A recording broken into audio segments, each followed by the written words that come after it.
চলো friends, welcome back to my channel. তো এখন বড়ে মেয়ে ছোটে মেয়ে যেটা নেটফ্লিক্সে রিলিজ করে গেছে সদ্য।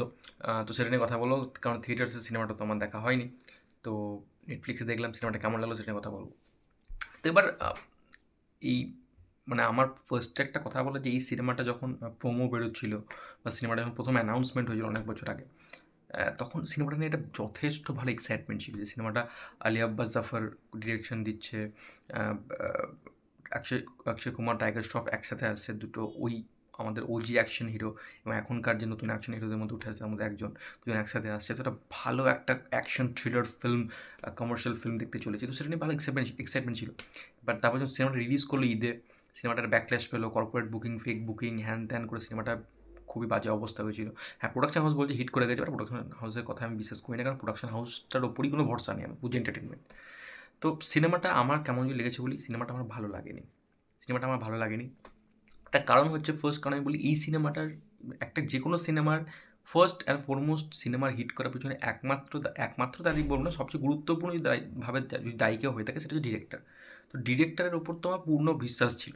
আলী আব্বাস জাফর, তার উপর আমার প্রচণ্ড বিশ্বাস ছিল, কারণ সেই লোকটা সুলতানের মতো সিনেমা বানিয়েছে। Sultan is a great film. Sultan is a great film, আমার খুব ফেভারিট একটা ফিল্ম সুলতান।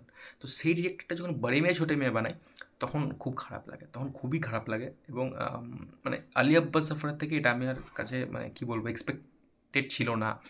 তো সেটা খুবই হতাশাজনক ব্যাপার আমার কাছে, কারণ সিনেমাটা ডিরেকশন যেভাবে দিয়েছে সেটা মানে আনবিলিভেবল, যেটা একটা আলী আব্বাস জাফরের সিনেমা। আচ্ছা, তারপরে আমি যদি স্ক্রিপ্টের কথায় আসি, গল্পের কথায় আসি, গল্পের মধ্যে কিছু নেই। আচ্ছা, এরকম বাডি কপ সিনেমা যেগুলো হয় না, যে দুটো হিরোর সিনেমা, এটা উইল স্মিথের সিনেমা আছে, ব্যাড বয়েজ, এরকম অনেক সিনেমা হলিউডে হয়ে গেছে। বাট ব্যাপারটা হচ্ছে, সেই সিনেমাগুলো ওয়ার্ক করার জন্য কারণ হচ্ছে সেই দুজনের একটা ব্যান্টার থাকতে হবে। তো এদের দুজনের, অক্ষয় কুমার টাইগার শ্রফের মধ্যে কেমিস্ট্রিটা একদম ওয়ার্ক করেনি, একদম ওয়ার্ক করেনি।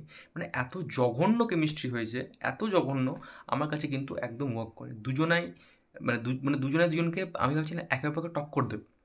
কারণ আপনি যদি ওয়ার দেখে নেন, সেখানে কিন্তু টাইগার শ্রফ এবং ঋত্বিক রোশনের মধ্যে একটা বেশ ভালো ভালো দেখতে লাগছিল, কিন্তু বেশ ভালো দেখতে লাগছিল।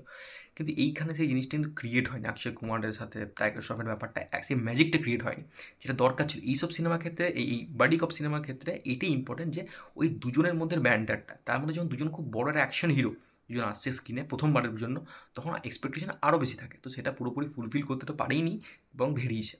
আচ্ছা, গল্পটা যেটা হয়েছে সেটা হচ্ছে যে ইন্ডিয়া একটা গুরুত্বপূর্ণ ওয়েপন একজন চুরি করে নেয়।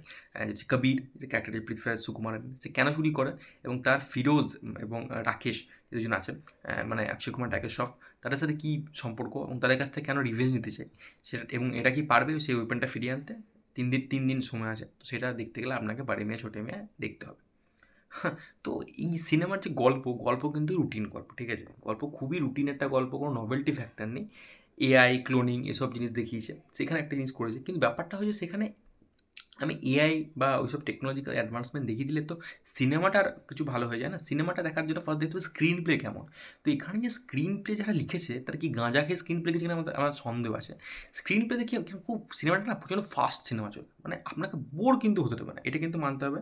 এটা পজিটিভ দিকে আমি বলবো, সিনেমাটা বোর আপনাকে করবে না, মানে ফটাফট ফটাফট কিছু হ্যাপেনিং, মানে কিছু চলছে, হ্যাপেনিং সিনস আসছে, তো আপনি দেখতে থাকবেন। কিন্তু সিনসগুলো আপনাকে ইম্প্যাক্ট কিন্তু করতে পারবে না। হ্যাঁ, ঘটছে, কিন্তু ইম্প্যাক্টফুল কি না সেটা নয়, একদম ইম্প্যাক্টফুল না। মানে আপনি দেখছেন দেখছেন ঠিক আছে, কিন্তু ওই যে মানে ওই যে ক্যারেক্টারগুলোর সাথে আপনি ইমোশনাল ইনভেস্টমেন্টটা আপনার হবে, সেটা কিন্তু আপনার হবে না, আমার অ্যাটলিস্ট তো হয়। এখানে একমাত্র এই সিনেমার সেভিং ফ্যাক্টর যেটা মনে করবো সেকেন্ড হাফ থেকে যেটা দিয়েছে, সেটা হচ্ছে পৃথ্বীরাজ সুকুমারনের ক্যারেক্টারটা। সে কিন্তু বেশ একটা ভালো পারফরমেন্স দিয়েছে, এবং তার জন্য সিনেমাটা যেটুকু ওয়াচেবল হয় হয়।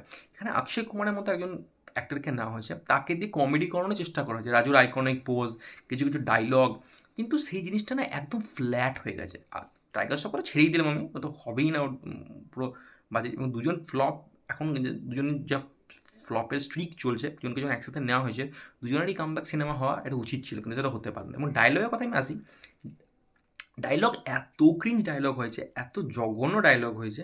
ডায়লগস যে কে লিখেছে আমি জানি না, ডায়লগ কে জানতে চাইও না আমি। এত জঘন্য ডায়লগস দিয়েছে, মানে ডায়লগসগুলো মানে ডেলিভারও করছে যেমন হবে, ডেলিভার করে তো লাভ নেই, ডায়লগসগুলো এমনি মানে রিটেন মেটেরিয়ালটাই ফ্লপ। ঠিক আছে। এবং দুজন যখন পারফরমেন্স দিচ্ছে তার সঙ্গে দুজন হিরোইনের কথা বলবো, আলায়েফ এবং মানসী চিল্লার। মানসী চিল্লারকে ক্যারেক্টারটা কেন ছিল আমি জানি না, সিনেমাতে কিছু করার মতো ছিল না, পুরো সিনেমাটা একই এক্সপ্রেশন দিয়েও বার করে দিয়েছে, ঠিক আছে। এবং আলায়েফের ক্যারেক্টারটা এত ইরিটেটিং ক্যারেক্টার, এবং ওর মুখে যে ডায়লগ এবং ও যেরকম ধরনের এক্সপ্রেশন দেয় ওটা আরও বেশি ইরিটেটিং। দুজনেই প্রচণ্ড ইরিটেটিং, দুজন অ্যাক্ট্রেসকে রাখতে হবে বলে রেখে দিয়েছে, এটুকুই। তারা আর কোনো কাজ নেই। সোনাক্ষী সিনহার গেস্ট অ্যাপিয়ারেন্সে রয়েছে, ব্যাস ওইটুকুই। এই সিনেমাটার একমাত্র আমার পজিটিভ দিক যা লেগেছে সেটা পৃথ্বীরাজ সুকুমার। সেই লোকটি কিন্তু খুব ভালো পারফরমেন্স দিয়েছে, কারণ সেই লোকটার কাছে এক্সপেকটেশনও থাকে, আর সেটা হয়েছে।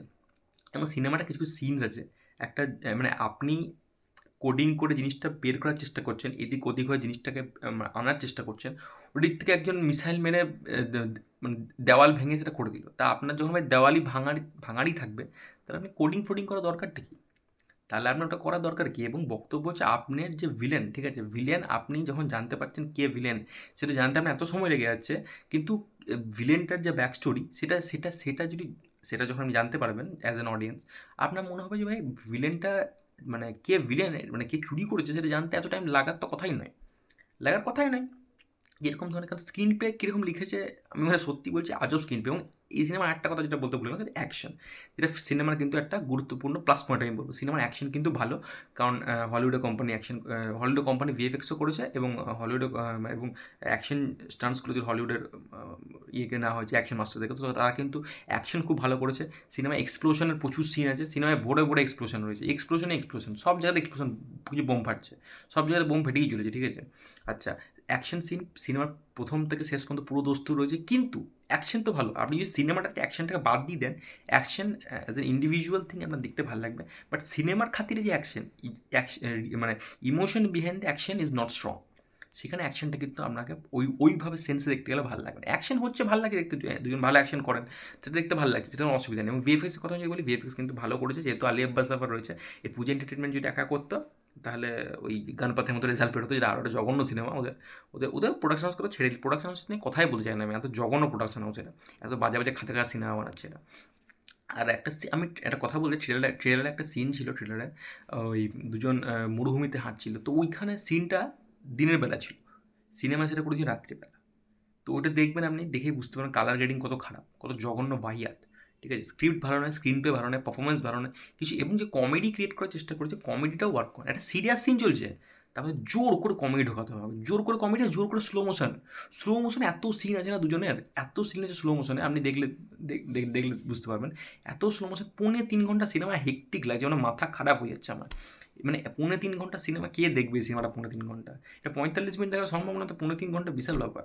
3.5 ঘন্টা সিনেমাটা মানে বের করা আনবিলিভেবল ব্যাপার আমার কাছে। তো সিনেমাটা আমার ভালো লাগেনি, আলী আব্বাস সাফের কাছে আমি এক্সপেক্ট করিনি, খুবই মানে ডিরেকশনটা তিনি ভালোভাবে হয়নি, স্ক্রিপ্টটা যেভাবে ছিল স্ক্রিপ্টটার প্রেজেন্টেশন ভালোভাবে হয়নি, এবং স্ক্রিন প্লে সব খারাপ হয়েছে, মানে কিচ্ছু বলার নেই। এবং যে মিউজিক যা রয়েছে, গান যা রয়েছে, ঠিকঠাক গানের মাধ্যম দিয়ে একটু রোম্যান্স ফেমাস করার চেষ্টা করে দেওয়া হয়েছে, সেগুলো কাজ করে না। মানে সিনেমার মধ্যে কিছুই তেমন কিছু পজিটিভ নয়, যে দুটো বললাম ওই দুটি পজিটিভ, দ্যাটস ইট। তো এটা ছিল ওভারঅল টেক বড়ে মেয়ে ছোটো মেয়ে। তোমরা যদি দেখে থাকো, তোমাদের কেমন লাগছে ডেফিনেটলি কমেন্ট করে জানাতে পারো। আর ভিডিওটা যদি ভালো লাগে থাকে চ্যানেলটাকে প্লিজ সাবস্ক্রাইব করে দিও। Take care, good by.